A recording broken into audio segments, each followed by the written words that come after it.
আমার প্রাণ প্রিয় জকিগঞ্জ খানাইঘাটবাসী, প্রথমে মহান আল্লাহর শুকরিয়া আদায় করছি, সাথে সাথে জকিগঞ্জ খানাইঘাটের আপামর জনসাধারণের শুকরিয়া আদায় করছি।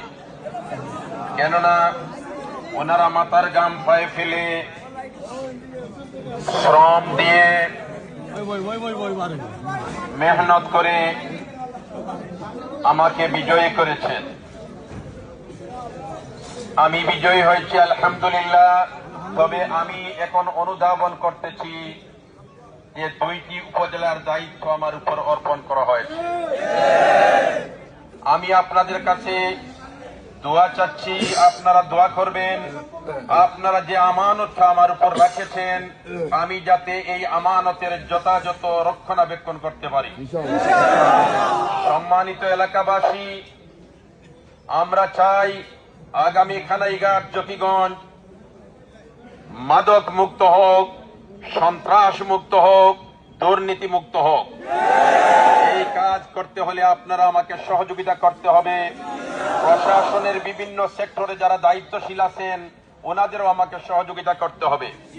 তবে এই সুষ্ঠু নির্বাচন পরিচালনা করতে গিয়ে প্রশাসনের সব সেক্টরের যে দায়িত্বশীলরা ছিলেন, ওনারা যে তারা গুরুত্বপূর্ণ দায়িত্ব আঞ্জাম দিয়েছেন, এজন্য আমি প্রশাসনকেও মোবারকবাদ জানাই, ধন্যবাদ জানাই।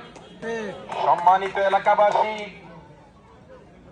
নির্বাচনের কিছু নীতিমালা আছে, সেই নীতিমালার আলোকে আমরা কোনো মিছিল করতে পারবো না 13 তারিখ পর্যন্ত।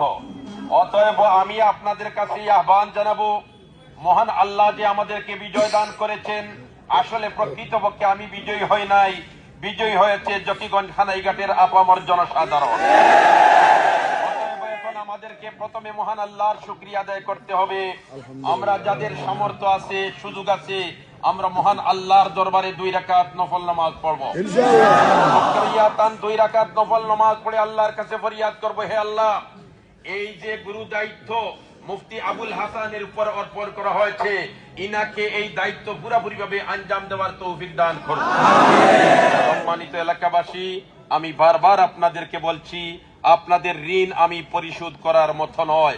আপনারা যে দিবারাত্রি মেহনত করেছেন, এজন্য আবার আমি আপনাদেরকে মোবারকবাদ জানাচ্ছি, ধন্যবাদ জানাচ্ছি।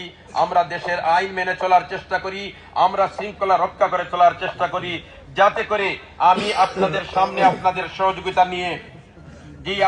সহযোগিতা নিয়ে একটা সুন্দর জকিগঞ্জ খানাইঘাট উপহার দিতে পারি।